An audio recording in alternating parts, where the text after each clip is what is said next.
I'm Sarah Brown, 32, and for 3 years, my family called my tech startup Sarah's little hobby at every gathering. My father would chuckle when I mentioned my company, my mother would change the subject, and my successful lawyer brother would offer his spare bedroom when this phase ends. The laughter at last year's Christmas dinner still echoes. 12 people finding it hilarious that I'd left my corporate job to chase what they called a pipe dream. But yesterday, everything changed. The phone call came at 6 a.m. Forbes wanted to feature me as their CEO of the year for revolutionizing accessible healthcare technology. My startup, dismissed as worthless by those who should have believed in me first, just secured a $50 million Series B funding round. The family group chat has been suspiciously quiet since the news broke. Sometimes the people who should lift you up become the very ones you need to rise above. 3 years ago, I sat in my corner office on the 47th floor of Goldman Sachs, Manhattan, stretching endlessly below me. My resignation letter lay printed on my desk, 2 paragraphs that would end a 6-year career in investment banking. The paper felt heavier than it should have, weighted with the expectations of everyone who'd celebrated when I landed this job, straight out of Stanford. I'd spent months perfecting the letter, rewriting it dozens of times. Dear Mr. Richardson, please accept this letter as formal notification of my resignation from my position as Vice President. My last day will be October 15, 2021. I am pursuing an entrepreneurial opportunity in healthcare, technology, simple, clean, hiding the terror beneath professional courtesy. The phone call to my parents still haunts me. My father's voice cracked with disbelief. Sarah, sweetheart, you make $300,000 a year. You have stock options. People would kill for your position. My mother's silence spoke louder than words. I could picture her gripping the kitchen counter, processing what she saw as my self-destruction. But Dad, I've developed something that could help millions of people manage chronic conditions. Millions of people. He laughed, not unkindly, but with the exhaustion of a man who'd worked 60-hour weeks his entire life. Sarah, you help people by being stable, by building a future, not by chasing fantasies. My brother Marcus called within the hour. Mom's crying, he said without preamble. She thinks you're having a breakdown. Are you? Maybe I was. Maybe leaving a guaranteed path to financial security to pursue an idea scribbled on napkins during late-night coding sessions was insanity. Maybe my family was right to worry. The technology itself had emerged from personal frustration. My grandmother Chen had diabetes, and watching her struggle with medication management sparked something in me. Traditional healthcare apps were designed by engineers who'd never sat with an elderly person trying to navigate confusing interfaces. I saw an opportunity to bridge that gap to create truly accessible healthcare technology. But explaining this to my family felt like speaking different languages. They heard app development and thought of kids in hoodies playing with computers. They couldn't see the research I'd consumed, the user interviews I'd conducted on weekends, the prototype that made my grandmother tear up with relief. You could always go back, my mother suggested during our final argument before I left Goldman. Take a sabbatical. Try this thing for 6 months, then come back to reality. But I knew there was no going back. Not because I was confident in success, I was terrified, but because I'd seen what was possible. I'd watched my grandmother use my early prototype and manage her medications independently for the first time in years. That moment was worth more than any bonus Goldman could offer. The day I submitted my resignation, my hands trembled as I walked to HR. My colleagues' reactions ranged from confusion to admiration to barely concealed pity.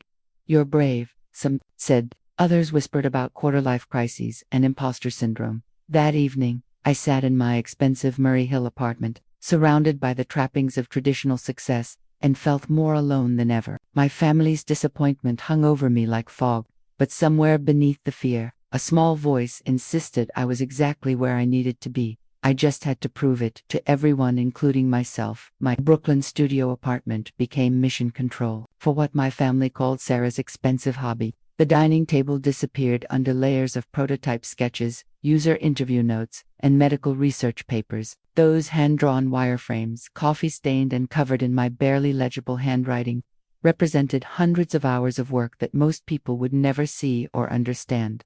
The sketches were crude but purposeful. Each screen design considered: my grandmother's arthritic hands, her failing eyesight, her frustration with tiny buttons and confusing navigation, I drew the same medication reminder screen 47 times, adjusting button sizes, simplifying language, removing unnecessary elements. Traditional UX designers might have mocked the simplicity, but I knew complexity was the enemy of adoption for elderly users. My savings account drained with terrifying speed.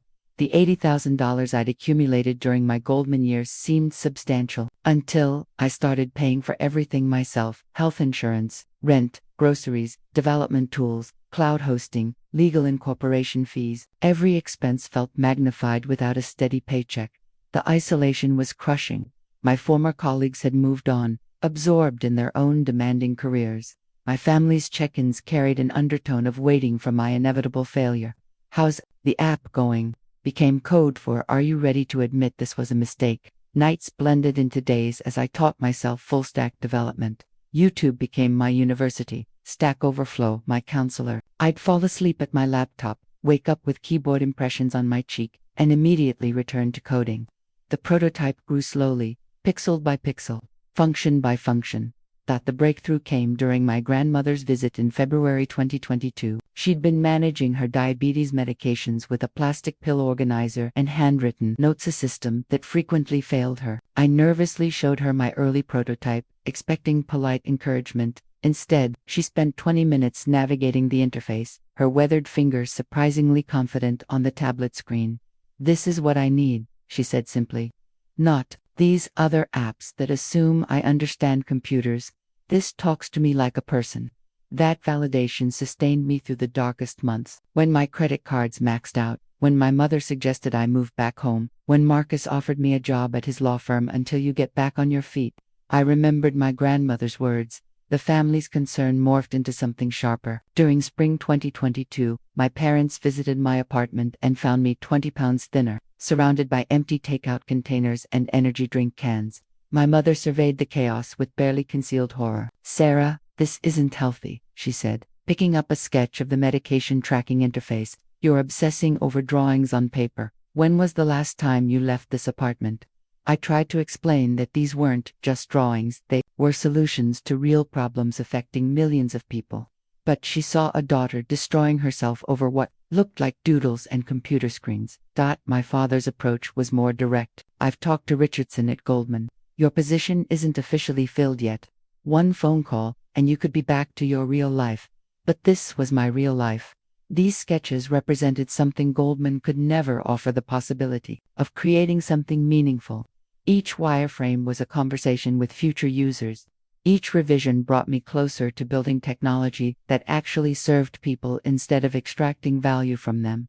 The sketches might have looked amateur to outsiders, but they captured something essential that polished corporate presentations often missed: genuine understanding of user needs. My grandmother couldn't articulate what she needed from healthcare technology, but her struggles guided every design decision. By summer 2022, the prototype was functional enough for real testing. My family remained skeptical, but those hand-drawn sketches had evolved into something that might actually change lives. The photo sits in my desk drawer now, but I can still see every detail. 12 family members arranged around my parents' living room Christmas tree. Everyone's smiling except me. I'm sitting on the far left, forced smile plastered on my face, while my uncle gestures dramatically with his wine glass mid-speech about my phase. The photographer captured the exact moment my dreams became dinner entertainment. Christmas 2022 was supposed to be different. I'd prepared for weeks, rehearsing how I'd explain my progress to the family. My prototype had gained traction, beta users providing positive feedback, to small healthcare clinics expressing interest, and preliminary discussions with a potential investor. For the first time since leaving Goldman Sachs, I felt genuine optimism about proving everyone wrong. The interrogation began before we'd finished the appetizers. My cousin Jennifer, fresh from her promotion at McKinsey, led the charge with barely concealed superiority. "So, Sarah, are you still playing with your little app?" She emphasized playing, like I was finger painting instead of building a business. I took a deep breath, determined to stay professional. "Actually, I'm building a healthcare technology platform that helps elderly patients manage chronic conditions. We've got real users seeing measurable improvements in medication adherence." The table went quiet for a moment. Then my Uncle Richard, 3 glasses of wine deep, erupted in laughter. "Healthcare technology," He slapped his knee. Sarah, honey, you're not a doctor. You're not even a real programmer. You drew some pictures on your computer and convinced a few old folks to download your app. My father shifted uncomfortably. Richard, maybe we should know. No, this is important.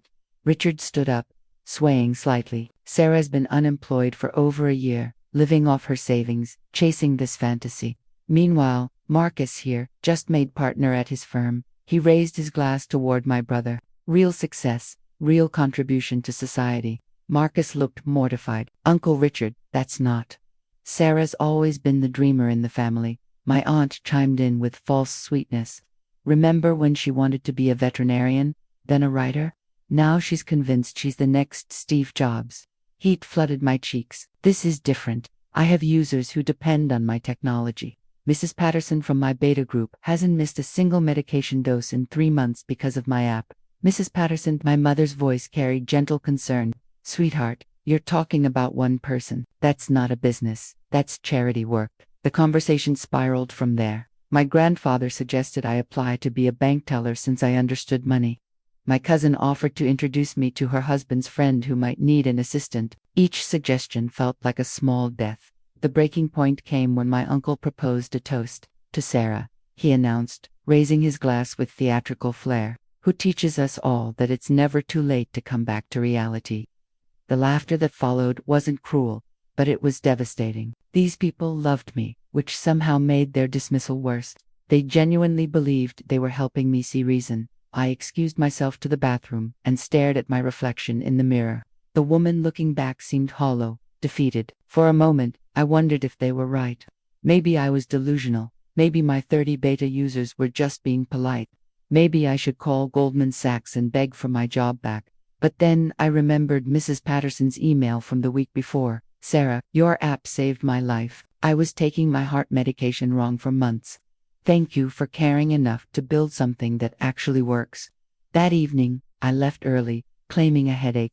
The family group photo arrived in our text chain the next morning, all smiles and holiday cheer. I'm barely visible in the corner, but I can see the exact moment when my uncle's toast shattered something inside me. It would be 11 months before I spoke to most of them again. January 2023 brought a message that changed everything. I was nursing my 3rd cup of coffee, still stinging from the Christmas humiliation, when an email appeared in my inbox from Dr. Michael Rodriguez at the Veterans Affairs Medical Center in Brooklyn. Miss Chen, I've been following your work through our mutual contact at Mount Sinai. We have a patient I'd like you to meet. 3 days later, I sat across from James Morrison, a 67-year-old Marine veteran managing diabetes, hypertension, and PTSD. His medication regimen was staggering, 14 different prescriptions taken at various times throughout the day.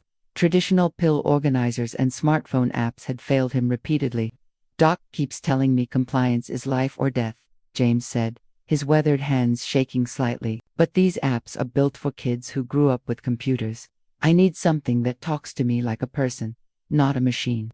I spent 4 hours with James, watching him navigate daily routines, understanding his challenges. He couldn't see tiny text clearly. Complex menus confused him. He needed audio cues and simple, large buttons.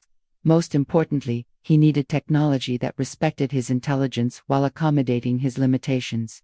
2 weeks later, James became my first veteran beta user. The results were immediate and dramatic. His medication adherence jumped from 60% to 98%. His blood pressure stabilized. During our follow-up call, he actually cried, "Sarah, I haven't felt this in control of my health in years. Your app doesn't make me feel stupid like the others do." Dr. Rodriguez was equally impressed. He invited me to present to the hospital's digital health committee, 12 physicians and administrators, who'd seen countless healthcare apps come and go.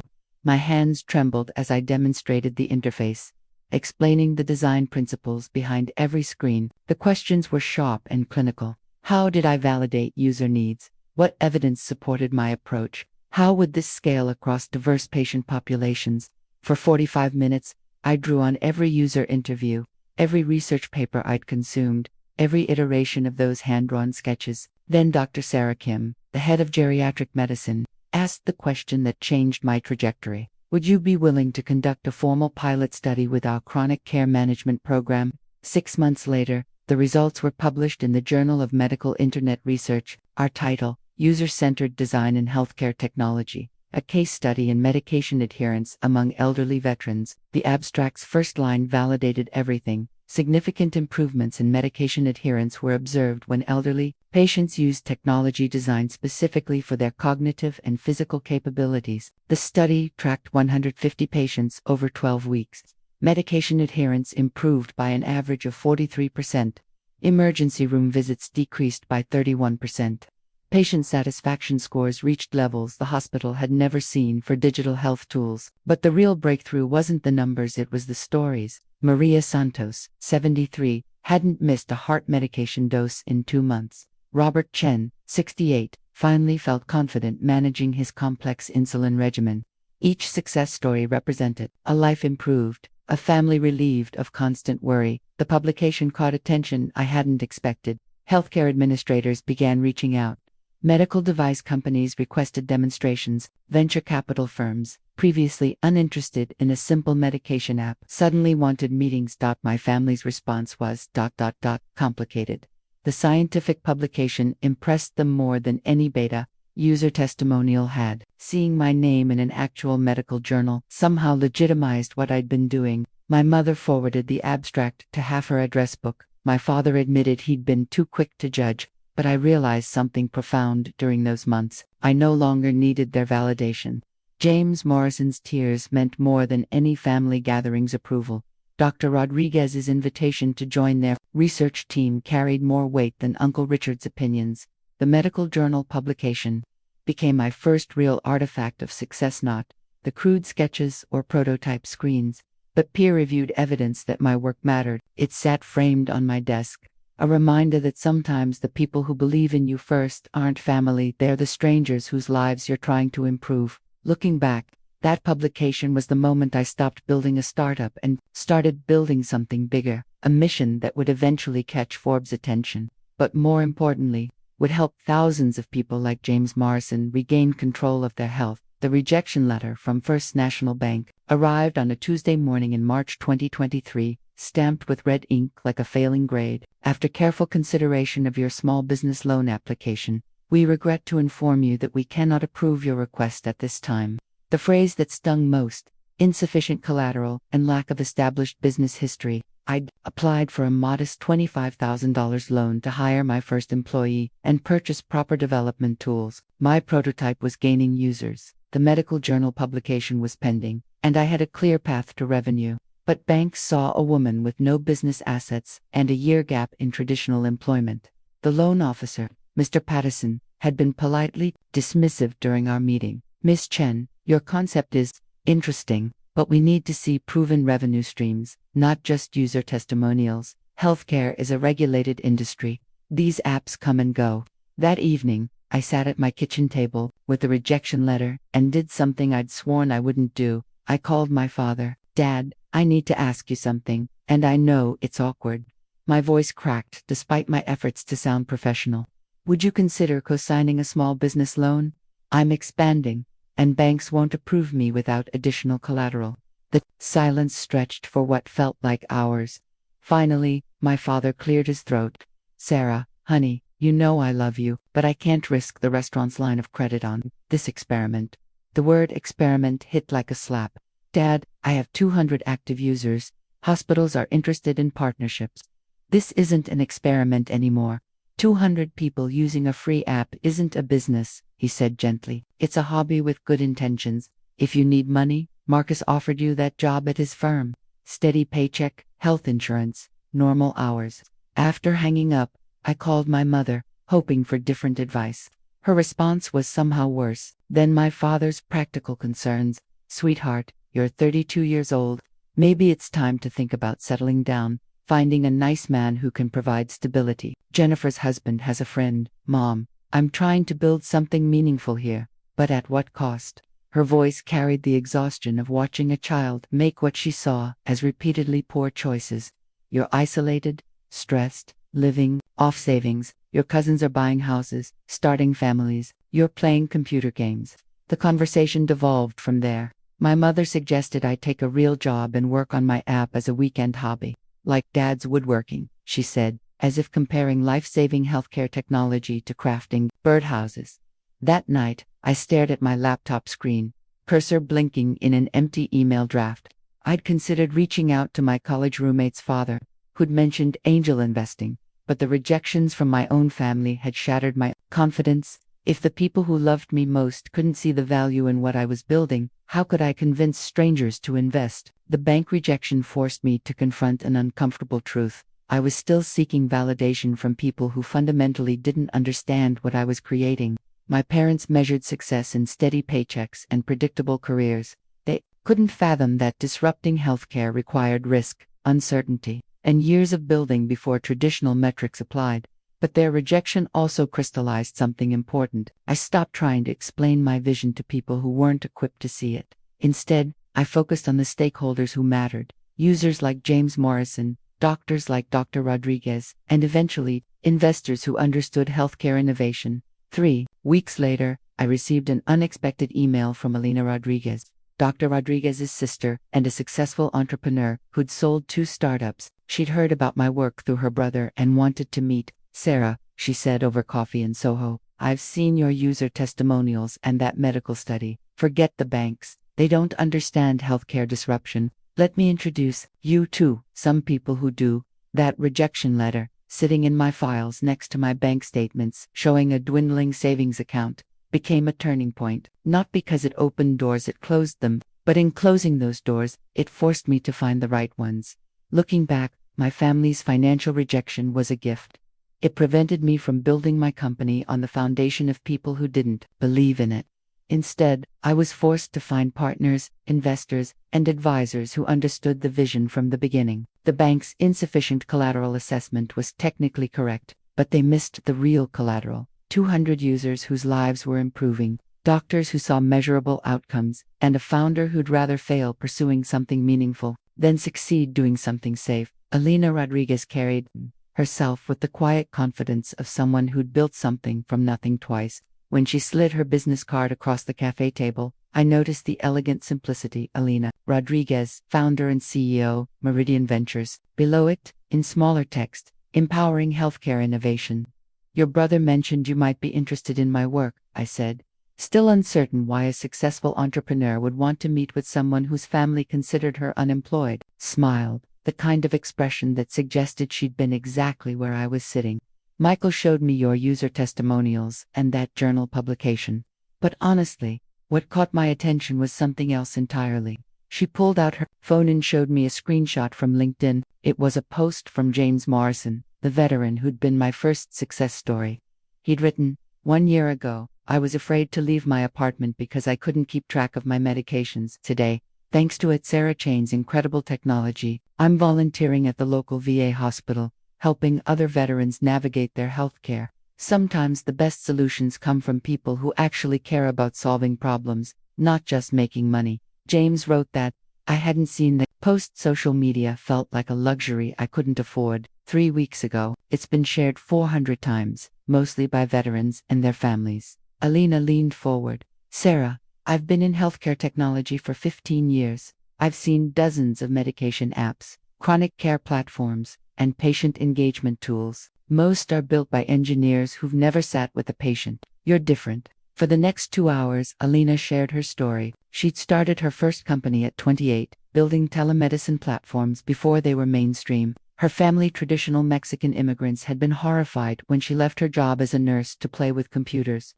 "My mother cried for weeks," Alina said, laughing at the memory. "She was convinced I was destroying my life." "Mia, you have a good job helping people. Why do you want to sit alone with machines?" The parallels were startling. Alina's family had also seen her entrepreneurial journey as self-destructive rebellion rather than innovation. They'd measured success in stability and steady paychecks, not in the potential to scale impact. "How did you handle the family pressure?" I asked. "Badly, at first," Alina admitted.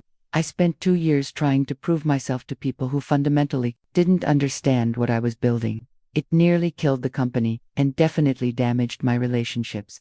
She explained how she'd finally learned to separate validation from family approval. The people who love you most aren't always the people who can see your vision clearest. Sometimes love makes people protective in ways that limit growth. Elena's second company had been acquired by a major health system for $47 million. Her family's reaction had been complex pride mixed with bewilderment, as if her success had happened despite their expectations rather than because of her vision. The acquisition was wonderful, Elena said.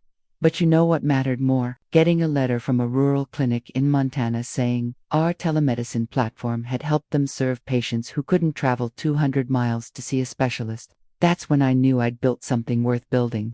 Before leaving, Elena offered something I hadn't expected: mentorship. I don't invest in early-stage companies anymore, but I help founders navigate the challenges I wish someone had helped me with. You're building something important, Sarah. Don't let other people's limitations become your limitations. She left me with 3 pieces of advice that would shape everything that followed. First, stop trying to convince people who aren't your customers. Your users are your best validators. Second, build your advisory board from people who've solved similar problems, not from people who love you. Third, family approval is nice, but it's not a business strategy. That evening, I read through James Morrison's LinkedIn post and the hundreds of comments from veterans and their families. Stories of medication errors, hospital readmissions, and the daily struggle of managing complex health conditions. These weren't just testimonials, they were validation from the people who mattered most. Elena's business card sat on my desk for weeks, a tangible reminder that someone who'd built real success saw potential in what I was creating. More importantly, she'd shown me that family skepticism wasn't a character flaw or a business weakness, it was a common experience among people who chose to build something new. The mentor relationship that grew from that coffee meeting became the foundation for everything that followed. Elena introduced me to investors who understood healthcare. She helped me navigate regulatory requirements I didn't know existed. Most importantly, she taught me that the right kind of support comes from people who've walked similar paths, not from people who've never left the sidewalk. Looking back, that business card represented more than contact information. It was proof that I wasn't alone in this journey, and that the path I'd chosen, despite its challenges, was one that others had successfully traveled before me. The employment contract I printed for David Kim was the first official document that made my startup feel real. 2 pages of legal language that transformed my solitary obsession into an actual company with actual employees. My hands shook as I signed my name as Chief Executive Officer, a title that still felt like playing dress-up. David was 26, brilliant, and desperate enough to work for a founder who could only afford to pay him $4,000 a month plus equity that might be worthless. He'd been laid off from a fintech startup and was living with his parents in Queens, coding freelance projects to pay student loans. When Elena introduced us, I was honest about the financial reality. I can offer you $48,000 annually, health, insurance, and 2% equity in a company that might fail, I told him during our interview at a coffee shop in Brooklyn. Or, you could take that job at Goldman Sachs that pays 3 times as much. David smiled, the kind of expression I'd learned to recognize among people who understood the difference between a job and a mission. Goldman Sachs isn't trying to help veterans manage their medications. Besides, my grandmother had diabetes too. I know what you're building matters. His first day was surreal. I'd rented a tiny office space in Dumbo, 400 square feet, that cost $3,200 a month and represented the largest expense I'd ever committed to. 2 desks, 2 chairs, a whiteboard, and a coffee machine that cost more than our monthly software subscriptions. David dove into the codebase with the enthusiasm of someone who'd been waiting for work that meant something. Within a week, he'd identified optimization opportunities I'd missed and proposed features that made our user interface even more accessible. His fresh perspective, combined with my deep understanding of user needs, created a partnership that felt electric. The office became our world. We arrived early, stayed late, and filled the whiteboard with user flow diagrams and technical architecture drawings. David brought a level of engineering discipline I couldn't achieve alone, while I provided the healthcare domain knowledge and user empathy that kept us focused on solving real problems. My family's reaction to hiring an employee was predictably skeptical. During a tense phone call, my mother asked, "Sarah, how can you afford to pay someone when you're not even paying yourself properly?" The question stung because it was partially true. I was paying David before paying myself, living off the remnants of my Goldman Sachs savings while channeling every dollar of revenue back into the company. But that's what building something required, prioritizing the mission over personal comfort. It's called reinvestment, Mom. Businesses need to grow to survive. But what if this David person leaves? What if your app doesn't work? You'll have spent all that money for nothing. I tried to explain that David wasn't just an employee, he was a co-conspirator in building something that could help millions of people. But she heard risky hiring decisions, where I saw strategic team building. The breakthrough came 6 weeks after David joined. We'd been struggling with a complex medication interaction checking feature when he proposed an elegant solution that integrated with existing pharmacy databases. The implementation took 3 days, but the result was revolutionary. Our app could now warn users about dangerous drug combinations in real time. Our first major client, Brooklyn VA Medical Center, signed a pilot program contract worth $15,000 to test our enhanced platform with 300 patients. David and I celebrated by ordering Thai food and working until 2 a.m. to prepare for the rollout. That contract validation was intoxicating. For the first time, I could pay David's salary without anxiety and actually draw a modest salary for myself. More importantly, we had institutional validation from a major healthcare provider. The success attracted attention from other developers. Maya Patel, a UX designer who'd worked at several successful health startups, reached out through a network. She was fascinated by our user-centered design approach and willing to work part-time for equity while keeping her consulting clients. By summer 2023, we had a team of 3 people crammed into our tiny office, building something that felt increasingly important. The culture we created was intentionally different from traditional tech companies. We prioritized user impact over growth metrics, celebrated patient success stories alongside code deployments, and made healthcare accessibility the North Star for every decision. After my family began to take notice when I started talking about my team in our office, the language itself suggested permanence and legitimacy that my solo work had lacked. When my father asked, "How's the app going?" the answer now included hiring decisions, client contracts, and technical milestones that sounded like real business activities. The employment contract I'd nervously printed for David became the first of many, each one representing not just another team member, but another person who believed in the vision enough to bet their career on it. Those contracts, filed in a folder labeled Team, became tangible proof that I wasn't just building an API, was building a company that could change healthcare. Looking back, hiring David was the moment I stopped being a solo founder, pursuing a personal passion, and became a CEO building something bigger than myself. The responsibility was terrifying and exhilarating in equal measure. The partnership agreement with Mount Sinai Health System sat on my desk like a lottery ticket.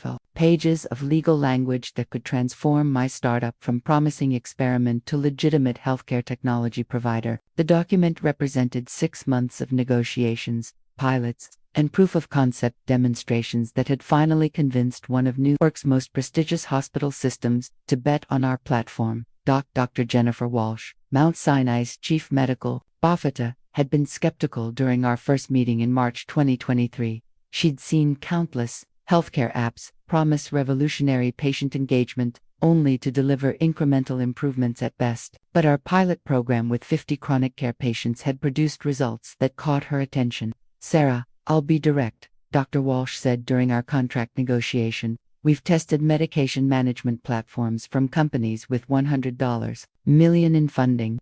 None achieved the adherence rates we're seeing with your system. Your 89% medication compliance rate is extraordinary." The second paragraph revealed the letter's true purpose. "As you may know, the restaurant has been struggling since the pandemic.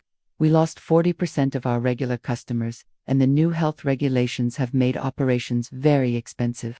Your mother and I have been discussing our options, and we wondered if you might consider a small business loan to help us through this difficult time." I read the letter 3 times, each reading revealing new layers of complexity. My father, who'd spent 2 years dismissing my startup as Sarah's expensive hobby, was now asking that hobby to save his restaurant. The man who'd refused to co-sign a $25,000 loan for my company was requesting what his careful calculations revealed would be closer to $75,000. The irony was almost too perfect to be real.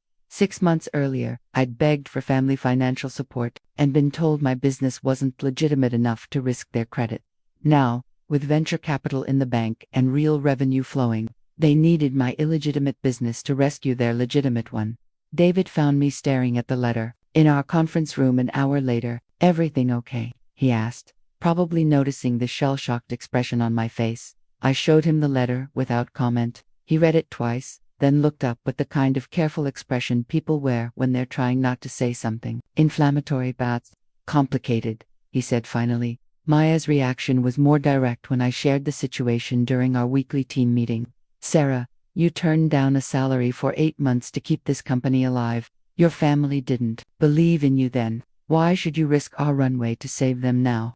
But the situation wasn't that simple. Beneath my anger at the timing and the irony, I felt genuine concern for my parents. Chun's Garden had been their life's work for 25 years. They'd built something meaningful in their own way, creating a gathering place for our neighborhood and employing 15 people who depended on steady paychecks. The pandemic had devastated small restaurants everywhere. My parents' struggle wasn't unique, and it wasn't entirely their fault. They'd adapted as much as they could, adding delivery options, implementing safety protocols, applying for every available assistance program.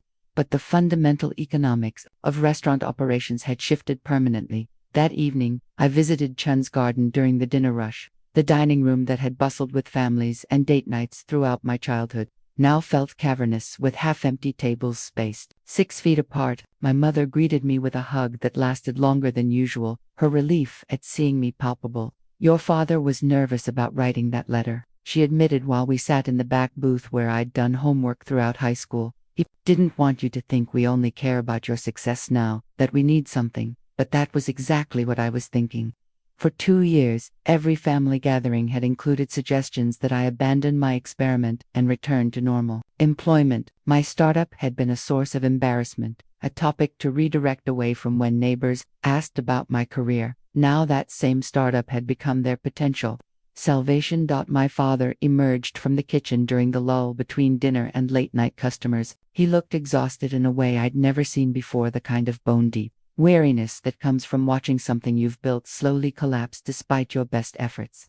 I don't expect you to say yes, he said quietly, sliding into the booth across from me.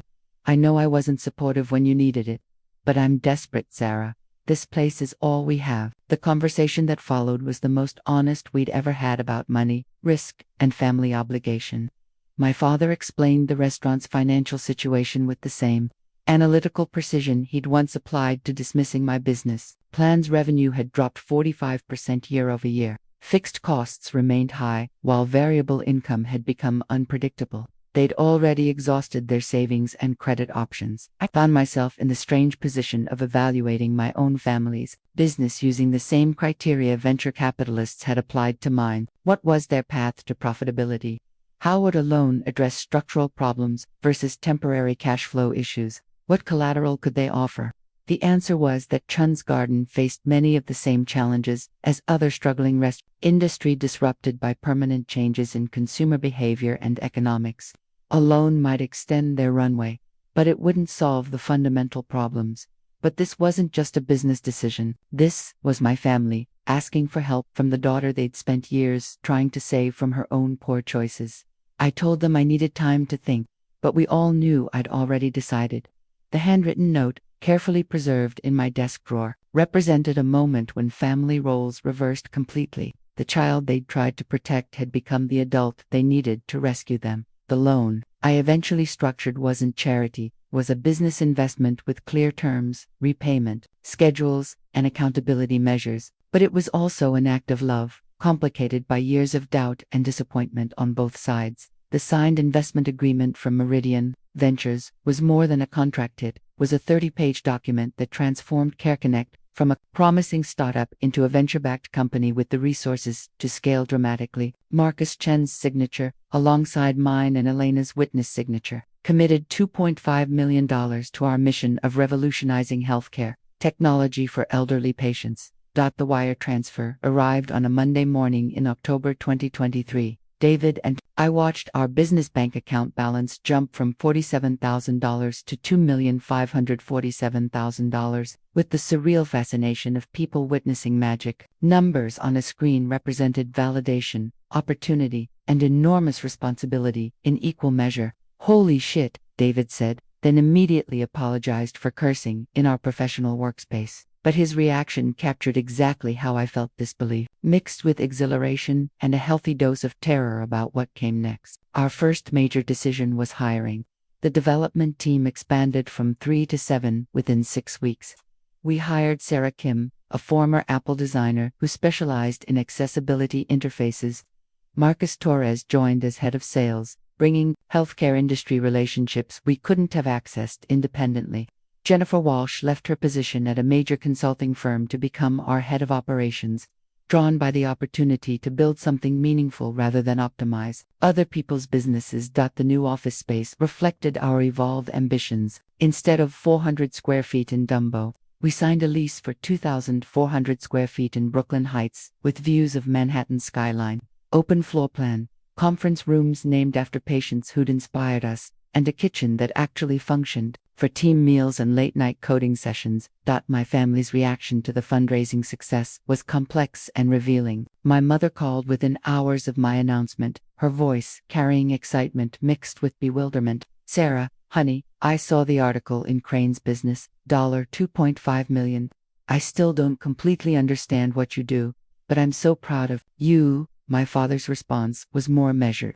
"That's wonderful, sweetheart, but remember that money comes with expectations. Don't let success go to your head." The advice stung because it implied I might become arrogant about achievements he'd spent years telling me were impossible. But I also recognized the protective instinct behind his words, the same instinct that had made him skeptical of my entrepreneurial journey from the beginning. Marcus, my brother, was openly impressed for the first time since I'd left Goldman Sachs. "Sarah, I owe you an apology. I thought you were making a huge mistake leaving finance." Clearly, I was wrong. His admission meant more than I'd expected. For 2 years, family gatherings had included his well-meaning suggestions about returning to traditional career paths. Having him acknowledge my success felt like vindication, even though I'd learned to stop needing his approval. The Series A funding also attracted attention we hadn't anticipated.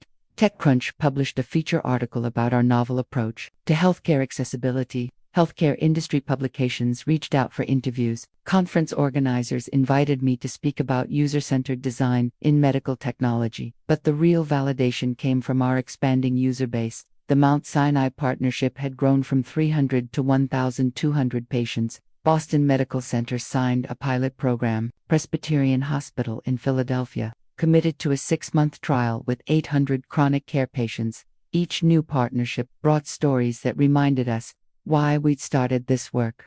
Robert Martinez, a 71-year-old veteran in Boston, wrote us a letter explaining how our app had helped him avoid 3 emergency room visits by catching medication conflicts before they became dangerous. Maria Santos in Philadelphia sent a photo of herself hiking with her grandchildren, the first time she'd felt confident leaving home for extended periods since starting complex cardiac medications. The growth was intoxicating but also overwhelming. Our intimate startup culture, where everyone knew every user's story, evolved into a more structured organization with departments, quarterly reviews, and formal processes. I found myself managing managers instead of writing code, attending board meetings instead of user interviews. The signed investment agreement, framed in our lobby next to our first Mount Sinai contract and the medical journal publication, represented a fundamental shift in our company's trajectory. We'd proven that accessible healthcare technology could scale commercially without compromising our mission. But the document also reminded me daily of our new obligations.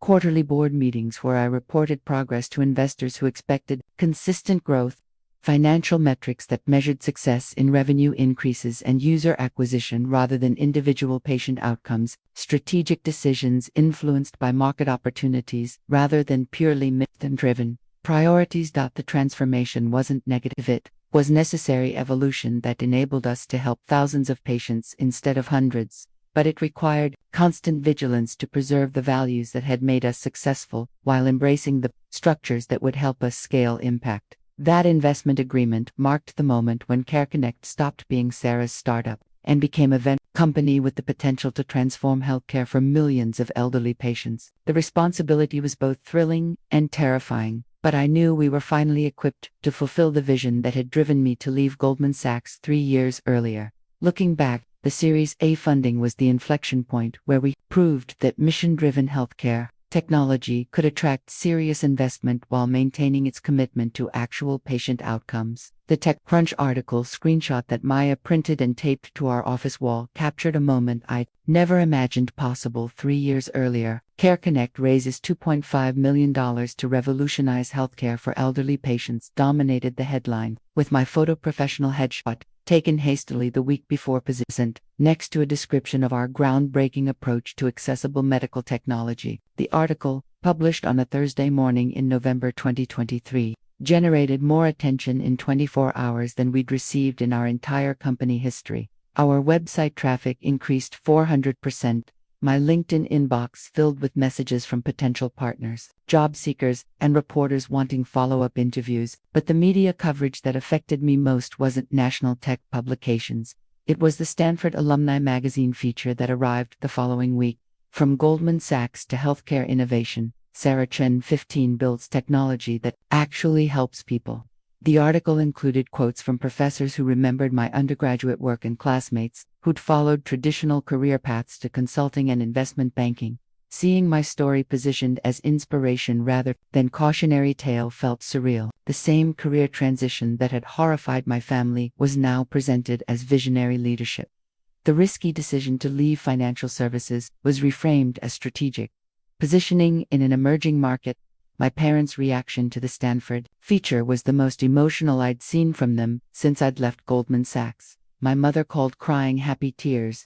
She assured me after reading the article online, "Sarah, they interviewed 3 of your professors," she said through sniffles. "Dr. Martinez said you were the most purpose-driven student he'd taught in 20 years. I had no idea your teachers thought so highly of you." My father's response was characteristically measured but deeply meaningful. "I kept a copy of the magazine in the restaurant," he told me during my next visit to Chun's Garden. "Several customers recognized your photo and asked about my daughter, the entrepreneur. I've never been prouder to talk about one of my children." The local Brooklyn newspaper picked up the story with a community angle. Brooklyn Heights startup helps elderly patients nationwide. They interviewed James Morrison, our first veteran user, who'd become an unofficial spokesperson for our platform. The article included a photo of James at his computer, demonstrating our interface to other veterans at the local VFW chapter. "Sarah built this for people like me," James told the reporter. "Not for young people who grew up with smartphones, but for folks who need technology that actually makes sense. It's changed my life." The media attention created unexpected challenges alongside the opportunities. Reporters wanted simplified narratives about disrupting healthcare and empowering patients. But our work was more nuanced than catchy sound. We were improving medication adherence through better design, not revolutionizing medicine itself. I struggled with positioning during interviews. Healthcare industry publications wanted technical details about our platform's clinical integration capabilities. Business publications focused on our funding and growth metrics. Consumer publications wanted patient success stories and accessibility features. The Stanford Alumni newsletter interview was particularly revealing about how public perception had shifted. The reporter, Jennifer Walsh, no relation to our employee, asked about the courage required to leave a prestigious finance career for entrepreneurship. "It didn't feel courageous at the time," I told her honestly. "It felt terrifying and probably stupid. My family certainly thought I was making a huge mistake," but she reframed my response in the published article. Chen downplays the boldness of her career transition, but her willingness to prioritize mission over security represents the kind of principled leadership needed in healthcare innovation. The coverage attracted attention from speaking bureaus and conference organizers. MIT invited me to address their technology and society seminar. The Healthcare Financial Management Association requested a keynote about patient-centered design. Stanford's Graduate School of Business added me to their Entrepreneurs in Residence speaker series. Each speaking opportunity reinforced how dramatically external perception had changed. 18 months earlier, I'd been a failed finance professional pursuing an unrealistic hobby. Now, I was a healthcare innovation leader and patient advocacy pioneer. The dichotomy was both validating and unsettling. The work hadn't fundamentally changed. We were still building technology to help elderly patients manage medications more effectively, but success had transformed how others interpreted our mission and my credentials. The TechCrunch screenshot, still hanging in our Brooklyn Heights office, became a daily reminder of how quickly external validation can shift. Media attention had amplified our message and attracted resources we needed to scale our impact, but it had also created expectations and public personas that sometimes felt disconnected from the daily reality of building healthcare technology. Looking back, that first wave of media coverage marked the moment when CareConnect transitioned from a promising startup to a recognized player in healthcare innovation. The attention brought opportunities, partnerships, and resources that accelerated our growth dramatically. But it also taught me that public recognition, while gratifying, couldn't replace the intrinsic satisfaction of solving real problems for real people. The articles and interviews were validation, but patients like James Morrison and Maria Santos remained our true measure of success. The screenshot became a symbol of external achievement, but the handwritten thank you notes from patients remained our most treasured artifacts. The FDA approval letter arrived on a gray December morning, its official seal and formal language transforming our healthcare app into a legitimate medical device. CareConnect medication management platform has been granted FDA 510(k) clearance for use as a Class 2 medical device software for patient medication adherence monitoring. 24 months of regulatory submissions, clinical trials, and bureaucratic navigation had culminated in government validation of our technology. David found me staring at the letter in our conference room, tears streaming down my face. "Sarah, what's wrong?" he asked, immediately concerned. "Nothing's wrong," I managed through the crying. "Everything's right.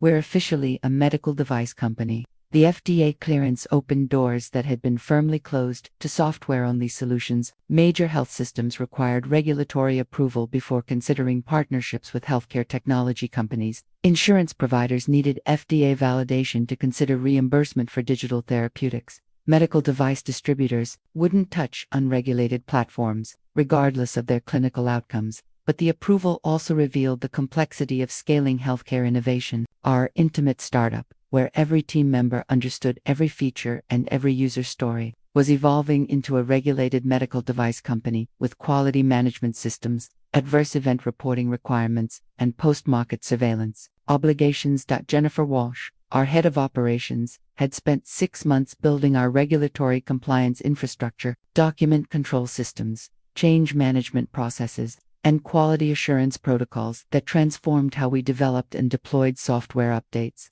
The casual iteration cycles that had made us agile were replaced by formal validation procedures that ensured patient safety but slowed innovation. "This is the price of playing in healthcare," Jennifer explained during a team meeting about our new development processes.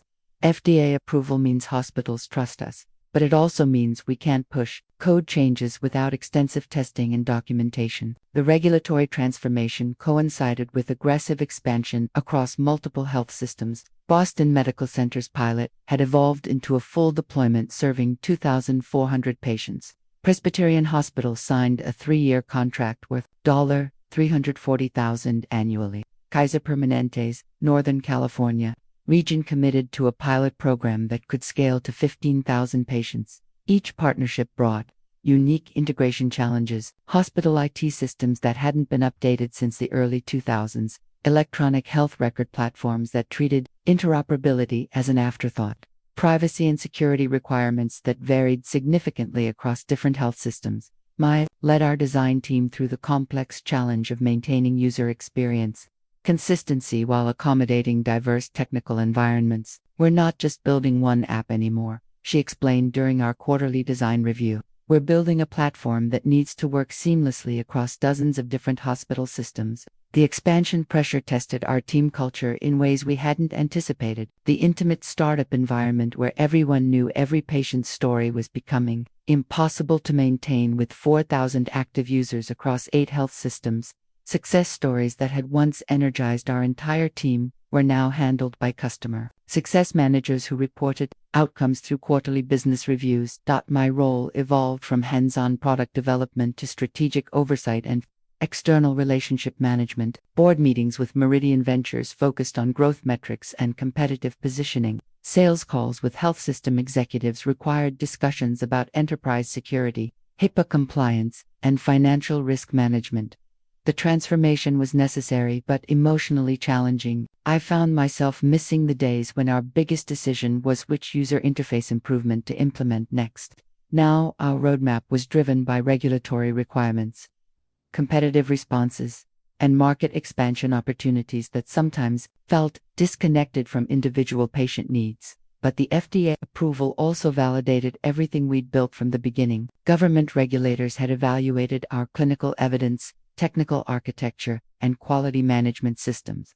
They'd concluded that CareConnect met the safety and efficacy standards required for medical devices that could impact patient health outcomes. The letter became a powerful tool for overcoming institutional skepticism. Hospital administrators who'd been cautious about unproven apps suddenly viewed us as legitimate healthcare technology providers. Insurance executives who dismissed digital therapeutics began exploring reimbursement models for FDA platforms. My family's reaction to the FDA approval was the first time they'd fully grasped the significance of what we were building. My father, who'd spent years worrying about my career stability, called the morning after our announcement.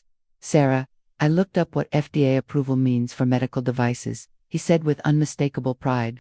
"This is like getting approval to sell prescription medications, isn't it?" His analogy wasn't perfectly accurate, but it captured the essential point. We'd built something that government regulators considered safe and effective for improving patient health. The same startup he'd once called Sarah's expensive hobby was now a federally approved medical device company. The FDA approval letter, framed in our lobby next to our Series A investment agreement and TechCrunch article, represented the moment when CareConnect transformed from promising healthcare app to legitimate medical device platform. The regulatory validation opened markets we couldn't have accessed otherwise while imposing constraints that fundamentally changed how we operated. Looking back, that approval marked our transition from startup to established healthcare technology company with all the opportunities and responsibilities that transformation entailed. The voicemail from my mother arrived at 11:47 p.m. on a Tuesday in January 2024, her voice shaking with the kind of panic that makes your blood freeze. "Sarah, honey, it's Mom. Your father's in the hospital. Heart attack. Please call me back as soon as you get this. We need you." I listened to the message 3 times before my hands stopped trembling enough to call her back. The conversation was fragmentary: emergency room, cardiac catheterization, stable but serious condition. I was on the next flight to New York, my laptop bag hastily packed with work I knew I wouldn't be able to concentrate on. The cardiac ICU at Mount Sinai, ironically, the same health system that had become our first major partner, felt surreal as a family crisis location rather than a business meeting venue. My father looked smaller than I'd ever seen him, connected to monitors that beeped with the mechanical rhythm of a life temporarily paused. The restaurant stress finally caught up with him. My mother explained during our first private conversation in the hospital cafeteria. "He's been working 16-hour days since we reopened last year. The loan from your company helped, but he's been pushing himself too hard trying to make everything work." The guilt hit me like physical pain. The $60,000 loan I'd structured for Chun's Garden had kept them operational, but it had also created pressure for my father to work even harder to justify the investment. My attempt to help had potentially contributed to the crisis that brought us to this sterile hospital room, but the conversation that followed revealed deeper family dynamics that had been building for years. My mother's next words stopped me cold. "Sarah, we need to talk about money again. The hospital bills are going to be enormous, and your father can't work for at least 3 months. We're going to lose the restaurant unless someone can cover the operating expenses." The request was devastating in its implications. My family, who'd spent years dismissing my startup as financially irresponsible, was now asking me to risk my company's future to save their business again. The first loan had been manageable, a gesture of support that hadn't compromised our growth. What they were describing would require hundreds of thousands of dollars I simply didn't have without damaging CareConnect's runway. "Mom, I want to help, but I can't jeopardize my employees' jobs or our patient commitments. We have 5,000 users depending on our platform staying operational." Her response revealed how little she still understood about what I'd built. "But Sarah, you raised all that money. Surely you can spare some for your family." The misunderstanding was profound and painful. The $2.5 million Series A wasn't my personal money. It belonged to investors who expected specific returns on their investment. Using venture capital to bail out family businesses would violate my fiduciary duties and potentially destroy relationships with partners who'd trusted me with their funding. but explaining these constraints to my mother, sitting in a hospital cafeteria while my father recovered from a heart attack, felt impossibly cold and corporate. She saw her daughter who'd achieved financial success, refusing to help family during a crisis. I saw a CEO protecting stakeholder interests while trying to balance personal loyalty. The confrontation that followed was the most difficult conversation I'd ever had with my mother. 3 years of accumulated resentment, misunderstanding, and family tension exploded in harsh words that neither of us could take back. "You've changed, Sarah," she said, tears streaming down her face. "Success has made you selfish. Your father sacrificed everything to build a business that supported this family. Now that you're successful, you won't even help us when we're desperate." "I've changed," I shot back, exhaustion and stress overwhelming my usual restraint. "For 3 years, you've told me I was wasting my life. Now that my waste of time is successful, suddenly I'm obligated to sacrifice it for family businesses that you value more than what I've built." The words hung between us like poison. Both of us had said things we'd been thinking but never voicing, accusations about loyalty, sacrifice, and what we owed each other as family. The breaking point came when my brother Marcus arrived that evening with a solution that revealed how little anyone understood the business I'd built. He proposed that I take a $200,000 loan from CareConnect to save the restaurant, then pay it back when the company went public or sold. "Marcus, that's not how venture-backed companies work," I explained with barely controlled frustration. "Can't take personal loans from investor money. It's illegal and would destroy our credibility with every stakeholder." But he persisted with the confident authority of someone who'd never built anything but felt qualified to direct those who had. "Sarah, family comes first. You can figure out the business complications later." That night, alone in my childhood bedroom while my father slept in cardiac ICU, I made the hardest decision of my adult life. I would help my family, but only within the constraints that protected my company and my responsibilities to employees, investors, and patients. The voicemail transcript, which I kept as a reminder of that crisis moment, represented the collision between family loyalty and professional responsibility. It forced me to establish boundaries I'd never needed before and defend choices that felt impossible to explain to people I loved. Looking back, that crisis taught me that success doesn't eliminate family complexity, intensifies it. The very achievements that should have brought us closer had created new tensions about obligation, sacrifice, and what we owed each other. The breaking point became a rebuilding point, but only after we'd all acknowledged how much pain had accumulated. Beneath years of misunderstanding and competing priorities, the interview recording transcript from Forbes sits in my desk drawer like a time capsule, capturing the moment when my story shifted from family struggle to national recognition. Jessica Martinez, Forbes healthcare technology reporter, had reached out in March 2024 after our Series B funding announcement made industry headlines. What she discovered was a narrative that resonated far beyond typical startup success stories. "Tell me about the moment you decided to leave Goldman Sachs," Jessica asked during our 2-hour video call from her Manhattan office. I was sitting in our Brooklyn Heights conference room, surrounded by the artifacts of our journey: FDA approval letters, partnership agreements, and patient testimonials that told the real story of our impact. "It wasn't a moment," I corrected her. "It was a process of watching my grandmother struggle with medication management and realizing that traditional finance, for all its sophistication, couldn't solve the problems that mattered most to my family." The conversation that followed was unlike any interview I'd given before.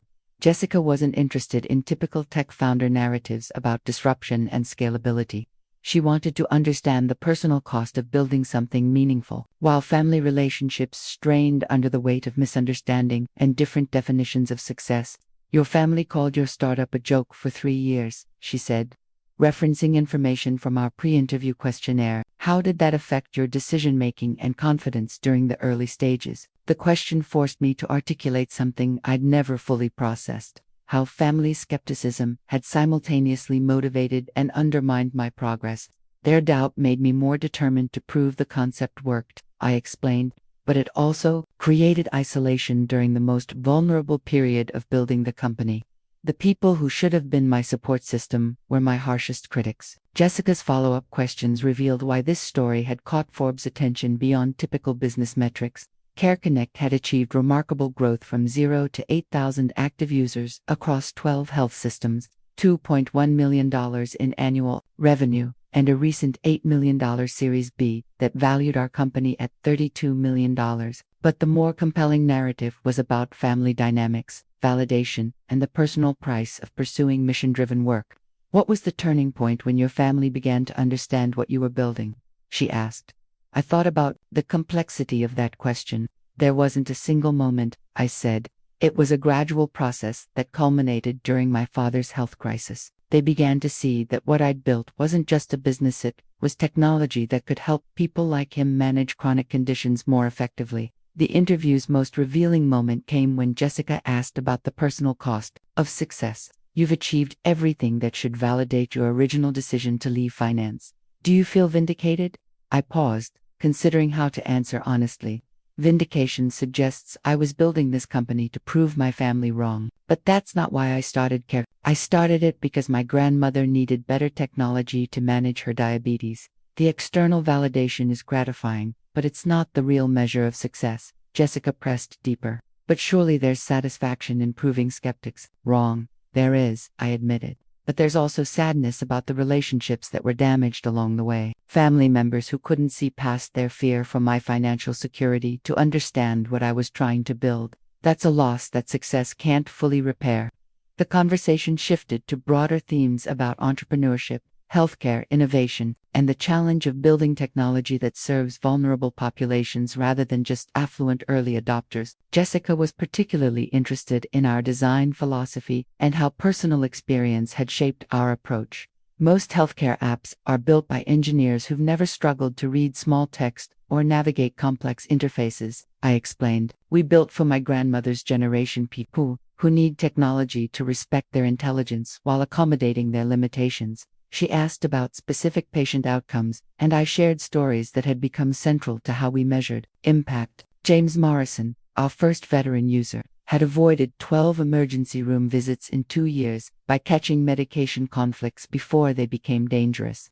Maria Santos had regained confidence to travel independently after years of anxiety about managing her complex cardiac medications away from home. Those stories matter more than our revenue growth or valuation. I told Jessica they represent actual lives improved by technology designed to serve people rather than extract value from them. The interview's final section focused on lessons learned and advice for other founders facing family skepticism. Jessica's questions revealed she'd interviewed several entrepreneurs who'd experienced similar dynamics, family members who couldn't understand why someone would leave stable careers to pursue uncertain ventures. What would you tell other founders whose families don't support their entrepreneurial journey? She asked. I thought carefully before responding.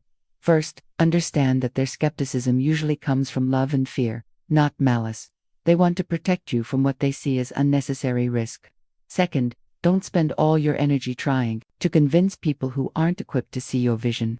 Focus on building something meaningful and let results speak louder than arguments. The interview recording, professionally transcribed by Forbes' editorial team, captured nuances in tone and emotion that would inform Jessica's final article. Her questions had forced me to articulate the psychological complexity of building a healthcare technology company, while family relationships evolved from skepticism to support. But the conversation also revealed how much I'd changed during the 4 years since leaving Goldman Sachs. The insecure founder who desperately sought family validation had evolved into a CEO who drew confidence from patient outcomes and team achievements rather than external approval. Jessica's final question was the most personal.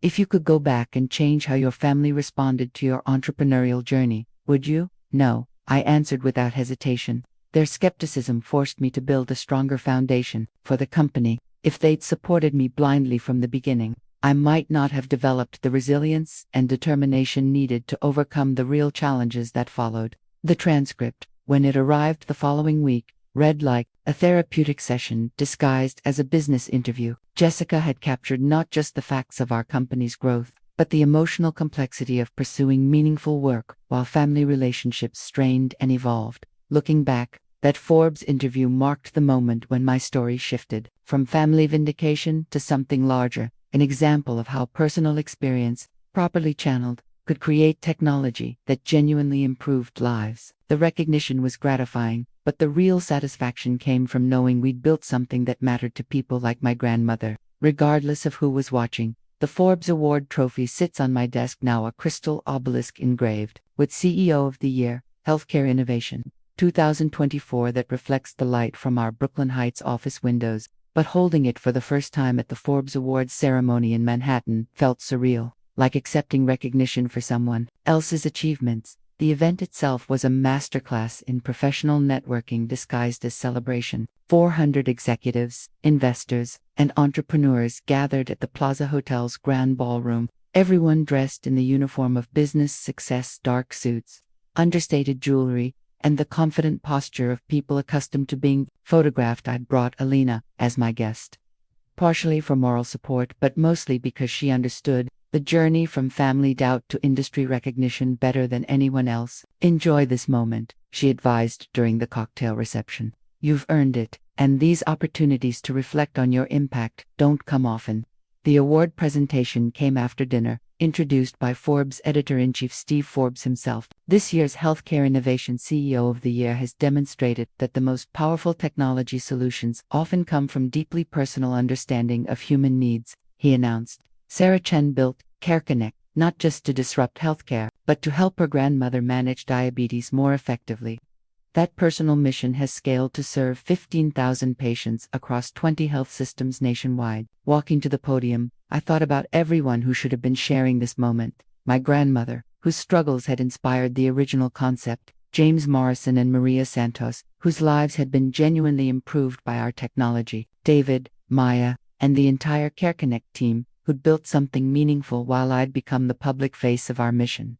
My acceptance speech was brief, partly from nerves, partly from recognition that individual awards in healthcare technology feel uncomfortable when the real heroes are patients managing chronic conditions with dignity and independence. This recognition belongs to every elderly patient who's struggled with medication management, and every family member who's worried about their safety, I said, looking out at an audience of executives who probably hadn't thought much about medication adherence among elderly populations. CareConnect exists because personal challenges can become universal solutions when we design technology with empathy rather than just efficiency. The applause was polite and professional, but I noticed several attendees checking their phones. Healthcare innovation, even when recognized by Forbes, doesn't generate the excitement of consumer technology or financial services breakthroughs, but the moment that mattered most happened during the reception. Afterward, my phone buzzed with a text from my father. "Sarah, we're watching the live stream at the restaurant. All the customers are cheering for you. So proud."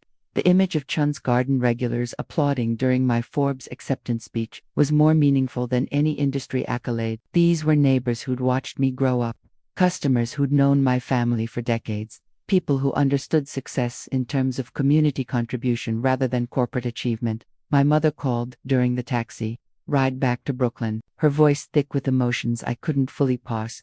"Sarah, honey, I recorded everything on my phone. You looked so confident up there, so professional. I just wish your grandmother could have seen you receive that award."